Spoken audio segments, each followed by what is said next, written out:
So the desk lamp itself is looking pretty nice. We got that in there, and I don't really need to rename that, but you can. You can call this, you know, desk lamp, desk bulb, something like that. And speaking of bulbs, let's go into our parametrics and add a sphere. Okay, and what I'm going to do is create a file, a new material. I'm going to double click this material, and we're going to make this white even whiter, like that. We're going to put on luminance, like that. Okay, and we're going to name this bulb. And I want a little reflection on it, not too much. Okay, so we're going to pull that reflection back, just so there's a little bit on there. And we want, don't really need transparency. Okay, but specular's on, and that's okay. Plastic, let's do it, plastic's okay, but let's just give it a little bit more.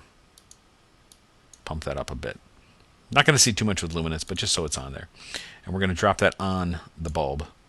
Okay, we're going to choose our scale, click right in the center of it, scale that down, go back to move, and move this up. And we're going to pop that up into the lamp. And it's a decorative bulb. You can make it a small bulb if you want. Okay. Maybe we'll scale it down just a little bit more. But I'm considering this just more of a style bulb, that there's a tiny bulb inside there. Okay. And of course that sphere is the actual bulb. So we'll make that a nice name so that we can remember. And we'll drop that into the lamp housing. Again, so that if we take the lamp housing and choose to rotate it, that goes with. Okay. Do a quick render, and now I've got a bulb coming out of there pretty nicely with the lamp. Okay. From there, let's save the scene. Command or Control S. Let's add an environment to this thing and wrap this up. Let's go, and we don't really need a floor because we're using the table surface as well. Now in here you've got sunlight, you've got a background, you've got a spotlight, a target light, an infinite light, a sky. Well, we're not doing a room, and we're definitely not outside. Okay. So what I'm going to choose is an area light. Now I really like area lights. I think they have a nice, in pretty much every program I've used them, I think the overall quality is some of the best in most programs. But I'm just going to give you a variation here so you can see how this one works. Okay, so we're choosing the move tool. We've got our light, and we'll go here to rotate. I'm going to rotate this down, and let's move it just kind of over here, just kind of an overhead light like this. Press S, fit it to screen, and then we'll just come in here, put these on like this. That way we can adjust it, make it a little bit larger so it covers a little bit more area. Okay, just like that. Let's get our scene set back up here.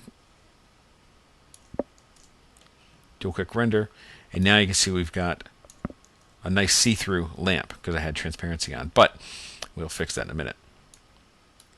Zoom in. Great. Okay, so now you can see lights hitting the lamp itself. Let's take the glass off of the top part. We don't actually want that glass. Let's just drop silver on that housing there. There we go. Much better. And now I've got a nice soft light coming from above, but what's missing? Shadows. So we're going to take that main light, and we'll call this main light, like that. And you can see I'm trying to stay organized, and this is something you really should do often. And of course I didn't do it here. This is our desk. Very important to do this as you build your scene so you know what's what. Grouping is important as well, as we did with the lamp itself. But for the main light, let's take that and go down to the attributes and go down to shadows, and let's put soft shadows on. And now you can see I've got a nice shadow being cast from there. And how would that look with ray trace shadows? Much harder. Okay. But if you notice with an area light, there's actually area light shadows. And what is the difference? Well, you might not see it so much in this, other than the fact that it takes a lot longer to render. But area light shadows are going to be the most accurate in that it's going to be a little bit tighter at the front, and it's going to fall off as it goes. And you'll see here with this area light, based on the size of our light, our shadows are exactly what we want. Okay. They're not really long and hard like a spotlight. It's just a little bit of a trim, and you can see just a little bit of a soft shadow coming out there. And that's kind of the look we are going for.